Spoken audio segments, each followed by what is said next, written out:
been a while since I last, since I last made my last video, which was in Southeast Asia. And I've been back for a month putting out fires and all that stuff that happens with your domestic life. However,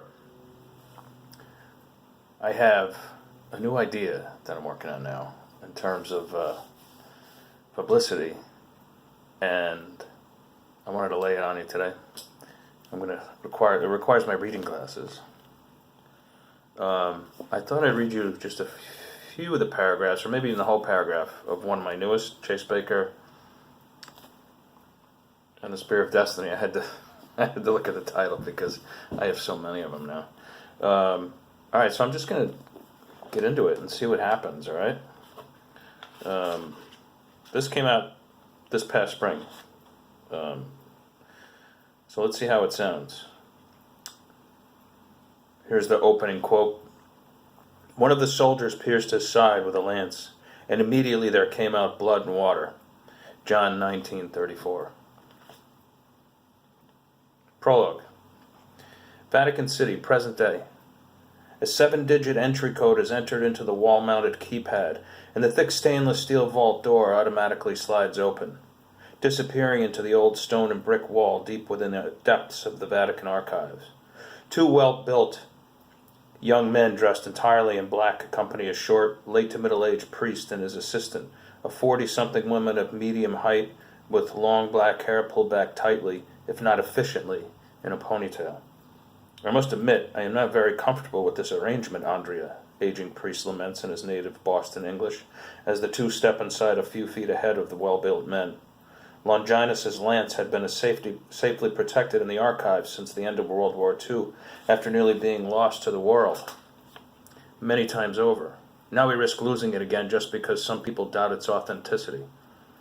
Father O'Brien, Andrea responds, also in English, but an English accented with Argentinian roots. Times have changed. We now have safeguards in place that will almost guarantee the lance is safekeeping, even while en route to the testing lab in Florence.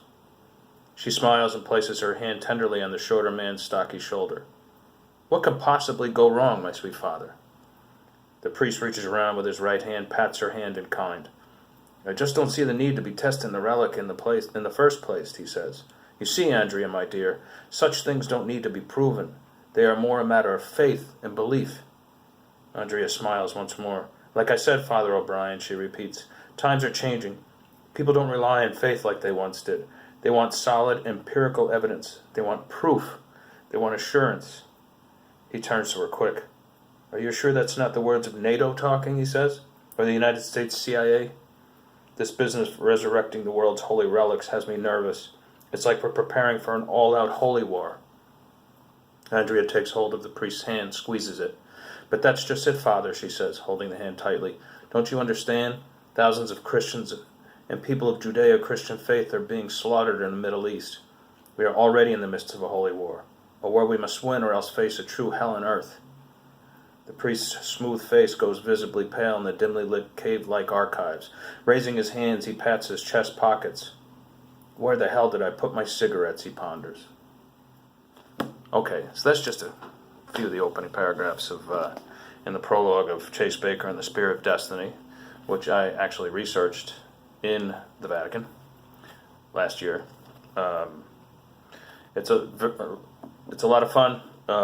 If you love Dan Brownish books, Clive Cussler style books, Indiana Jones type thrillers, if you love the most interesting man in the world, you're going to love Chase Baker. All right, so there's my first recorded reading. Let me know what you think of it, because it felt strange kind of doing it, but also kind of natural because I've done a lot of readings. But I don't know, maybe I'll do more if you like them. Anyway, if you did like it, press that like button and subscribe to my channel, vincentzandri.com, or, well, whatever the YouTube channel is. But also go to vincentzandri.com and pick up all these Chase Baker books. All right. I'll see you next time.